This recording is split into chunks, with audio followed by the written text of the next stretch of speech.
Welcome to our channel. నేను మీ Venkat. Jubilee Hills by elections నువ్వా నేనా అన్నట్టు మూడు పార్టీలు, ఇటు బీఆర్ఎస్, ఇటు కాంగ్రెస్, ఇటు బీజేపీ ప్రచారాలు మాత్రం చేస్తున్నారు. ఎవరి కార్యాచరణతో వాళ్ళు ముందుకెళ్తున్నారు. కానీ ఇక్కడ ఏదైతే జూబ్లీహిల్స్ నియోజకవర్గంలో బీసీలు ముస్లింలే కీలకం కాబోతున్నారు. ఫలితాలను తేల్చేది ఏదైతే జూబ్లీహిల్స్ నియోజకవర్గంలో ఫలితాలు తేల్చేది మాత్రం ఇటు బీసీలు, అటు ముస్లింలు, ఎందుకంటే మైనార్టీలు ఈ రెండే కీలకం కాబోతున్నాయి. ఏంటనేది ఒకసారి మీకు ఎక్స్ప్లెయిన్ చేస్తే ఒకసారి చూడండి.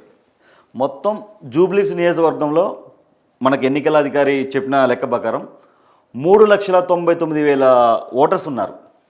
3,99,000 ఓటర్స్ ఉన్నారు. అందులో పురుషులు 2,07,382 మంది, మహిళలు 1,91,593 మంది మహిళలు ఉన్నారు. 1,91,593 మంది మహిళలు ఉన్నారు. ట్రాన్స్జెండర్స్ 25 మంది ఉన్నారు.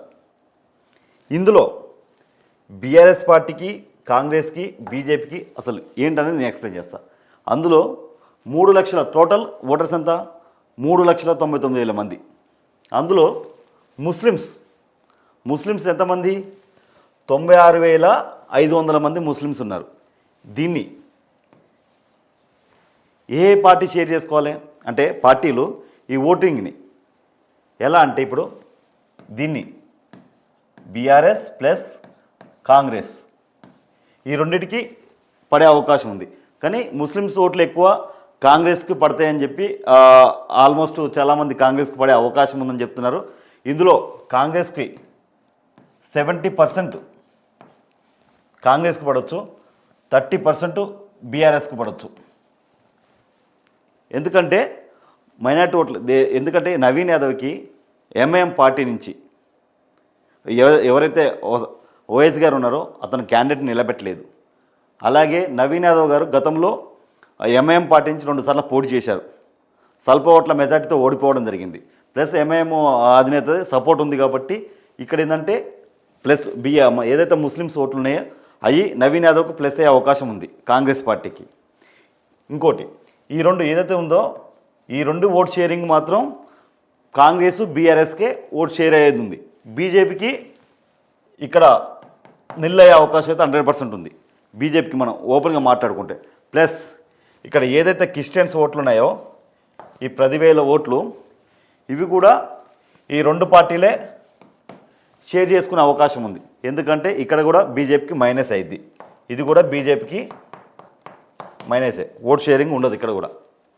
దీనివల్ల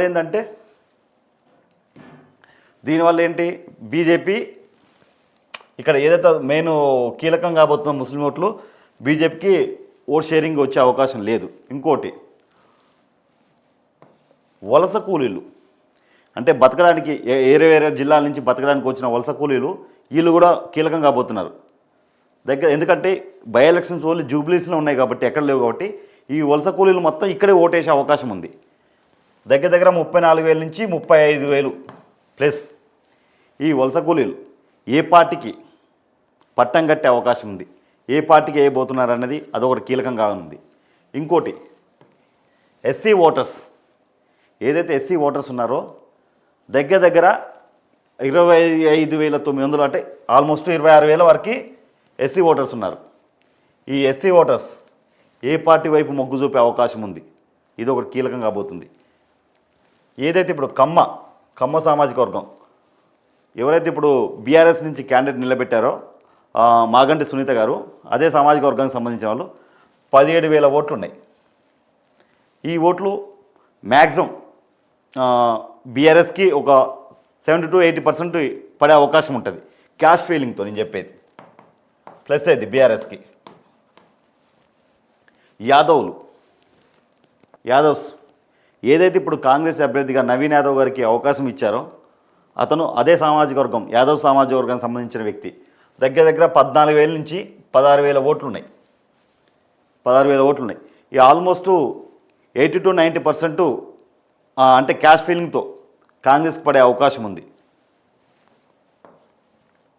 ఏదైతే మాలలు ఓట్లు దగ్గర 11,500 నుంచి 12,000 మధ్యలో ఉన్నాయి. ఈ మాలలు ఎవరి వైపు చూస్తున్నారు? ఎందుకంటే గతంలో దళిత బంధు అని అందులో ప్లస్లు ఉన్నాయి, మైనస్లు ఉన్నాయి. ప్రజల నాడి ఎప్పుడు ఎలా ఉంటుందో తెలియదు. ప్రజల నాడి ఎప్పుడు ఎలా ఉంటుందో తెలియదు. మనిషి ఇంట్లో బయటికి వెళ్ళేటప్పుడు ఒక పార్టీ అనుకుంటాడు, లైన్లో నిలబడడానికి ఇంకో పార్టీ అనుకుంటాడు, ఓటేసేటప్పుడు మాత్రం ఇంకో పార్టీకి వేస్తారు. ఎందుకంటే ప్రజల నాడి మనం ఎవరిని తేల్చలేం కూడా. ఇంకోటి, ఈ క్రిస్టియన్ది మాత్రం ఇక్కడ బీజేపీ అంటే ఏంది, మొత్తానికైతే పోటీలు అయితే బీఆర్ఎస్ ప్లస్ కాంగ్రెస్ ఈ రెండింటి మధ్యలో పోటీ ఉంటుంది. ఎవరు గెలిచినా, ఏ పార్టీ గెలిచినా స్వల్ప మెజార్టీ, తక్కువ మెజార్టీతోనే గెలిచే అవకాశం ఉంటుంది. ప్లస్ ఇంకోటి, నవీన్ యాదవ్ గారు విషయాలు కూడా కొన్ని ఎలిగేషన్ తీసుకొస్తున్నారు బీఆర్ఎస్ వాళ్ళు, అవి కూడా మైనస్ అయ్యే అవకాశం ఉంటుంది. ప్లస్ మాగంటి సునీత గారి ఈమె మీద కూడా కొన్ని ఎలిగేషన్ తీసుకొస్తున్నారు. అసలు మాగంటి సునీత గారు గోపీనాథ్ గారికి అసలు వైఫ్ కాదని, ఇప్పుడు వాళ్ళ ఎవరైతే ఇంకో వైఫ్ ఉందో వాళ్ళ అబ్బాయి కూడా ఇప్పుడు నామినేషన్ విషయాలు కూడా కొంచెం విత్డ్రా చేసుకున్నట్టు కొన్ని వాళ్ళు ఫోర్స్ చేస్తున్నారు. ఎందుకంటే ఆమె మేము అసలైన వారసులం అని చెప్పి ఏరే ఒక అబ్బాయి వచ్చి అతను కూడా మాట్లాడడం జరుగుతుంది. ఏదేమైనప్పటికీ ఇక్కడ కీలకం కావాల్సింది ఏంటంటే బీసీలు, ముస్లిమ్స్ ఇక్కడ కీలకమైన డివిజన్లు బోరబండ, అలాగే ఎర్రగడ్డ, షేక్పేట, రైమత్ నగర్, అలాగే మన ఈసుబ్గూడ.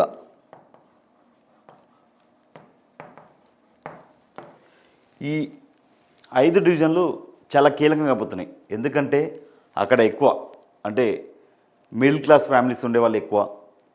ప్లస్ ఈ హైడ్రా కానీ ఈ ఎఫెక్ట్లు కొంచెం చూపించే అవకాశం అయితే ప్రభుత్వం మీద వ్యతిరేకత ఉంది కాబట్టి కొంచెం చూపించే అవకాశం ఎక్కువ ఉంది. ప్లస్ కాంగ్రెస్కు ఇదొకటి మైనస్.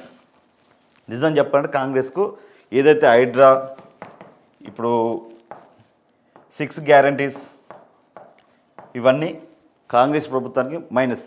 ప్లస్ కాంగ్రెస్ ప్రభుత్వానికి ప్లస్ ఏంటంటే లోకల్గా ఉన్న స్థానికుడు, ప్రజల్లో కొంచెం అంతో ఇంతో ఆదరణ ఉన్న వ్యక్తి కాబట్టి, అలాంటి వ్యక్తి నవీన్ యాదవ్ గారికి ఇచ్చారు కాబట్టి కాంగ్రెస్ పార్టీ గెలుపంజగా ముందుకెళ్ళే అవకాశం అయితే 100% ఉంది.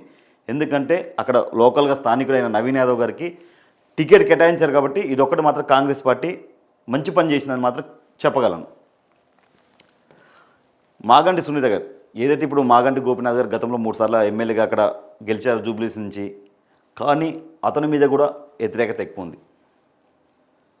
అతని మీద కూడా కొంచెం వ్యతిరేకత ఉంది. పార్టీ కార్యకర్తల మీద కూడా పైన స్టేజ్ల మీదనే ఏది పడితే అది మాట్లాడడం, నాయకులను కొంచెం ఇన్సల్ట్ చేసినట్టు మాట్లాడడం, అవన్నీ ఇప్పుడు సోషల్ మీడియాలో చాలా ట్రోలింగ్ నడుస్తుంది. ఏ పార్టీ గెలిచినా, నేను ఏ పార్టీలకి సపోర్ట్ చెప్పట్లేదు బ్రదర్, పార్టీలకు అతీతంగా చెప్తున్నా, బీఆర్ఎస్ అయినా కాంగ్రెస్ అయినా ఏ పార్టీ గెలిచినా చిన్న మెజార్టీ, అతి తక్కువ ఓట్లతోనే గెలిచే అవకాశం అయితే 100%. భారీ మెజార్టీ అయితే వచ్చే అవకాశం అయితే లేదు. స్మాల్ మెజార్టీ అంతే ఏ పార్టీ గెలిచినా. ఇంకోటి, ఈరోజు ఇప్పుడు ఇక్కడ ఏమనుకున్నాం మనం, ఇక్కడ ఏదైతే ముస్లిమ్స్ ఓట్లు ఉన్నాయో అవి కాంగ్రెస్కు 70% పడే అవకాశం ఉందని చెప్పాం. ఎవరైతే సోషల్ యాక్టివిస్టు హెచ్వైసి సోషల్ యాక్టివిస్ట్ ఎవరైతే సల్మాన్ ఖాన్ ఉన్నాడో అతను బీఆర్ఎస్ పార్టీలో జాయిన్ అవ్వడం జరిగింది ఈరోజు కేటీఆర్ గారి సమక్షంలో. దీనివల్ల మరి ఏమన్నా ఇక్కడ ఓట్లు కాంగ్రెస్కి 70% అనుకున్న ఓట్లు ఏమన్నా మైనస్ అయ్యే అవకాశం ఉండొచ్చు.